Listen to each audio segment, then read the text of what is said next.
కరుపు సినిమాతో దాదాపు పుష్కరం తర్వాత బ్లాక్ బస్టర్ కొట్టారు సూర్య. అన్నీ బానే ఉన్నాయి, పరిస్థితులు కూడా బానే కలిసి వస్తున్నాయి. కానీ ఒక్క విషయం మాత్రం సూర్యని బాగా కంగారు పెడుతోంది. విశ్వనాథ్ అండ్ సన్స్ సినిమాతో దానికి పరిష్కారం కనుక్కోవాలని చూస్తున్నారు. మరి సూర్యని ఇంతగా ఇబ్బంది పెడుతున్న ఆ ఇష్యూ ఏంటి?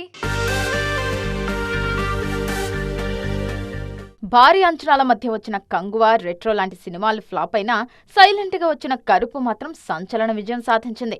ఈ సినిమా ఏకంగా 250 కోట్లు దాటేసి 300 కోట్ల వైపు పరుగులు పెడుతుంది. ఈ సినిమా ఇచ్చిన జోష్ తో విశ్వనాథ్ అండ్ సన్స్ తో రాబోతున్నారు సూర్య.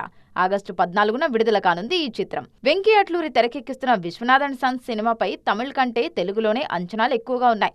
దానికి వెంకీ ట్రాక్ రికార్డే కారణం. అయితే ఇక్కడే సూర్య ముందు ఓ సవాలుంది. విశ్వనాథ్ అండ్ సన్స్ తో తెలుగు కంటే తమిళ ఆడియన్స్ ను మెప్పించాలి. ఎందుకంటే గతంలో ధనుష్ నటించిన కుబేరా, సార్ తమిళంతో పోలిస్తే తెలుగులోనే బాగా ఆడాయి. సార్ తెలుగులో బ్లాక్ బస్టర్, తమిళంలో మాత్రం జస్ట్ హిట్ అంతే. ఇక కుబేరా ఆరవంలో అంతగా మెప్పించలేదు. సూర్య ముందు ఈ గండాన్ని దాటాలి. విశ్వనాథ్ అండ్ సన్స్ తో సొంత ఆడియన్స్ ను మెప్పించాలి. గతంలో విజయ్ మాత్రమే వంశీ పైడిపల్లి తెరకెక్కించిన వారసుడితో తెలుగు కంటే తమిళంలోనే మ్యాజిక్ చేశారు. అది సూర్య రిపీట్ చేస్తారా లేదా అనేది చూడాలి.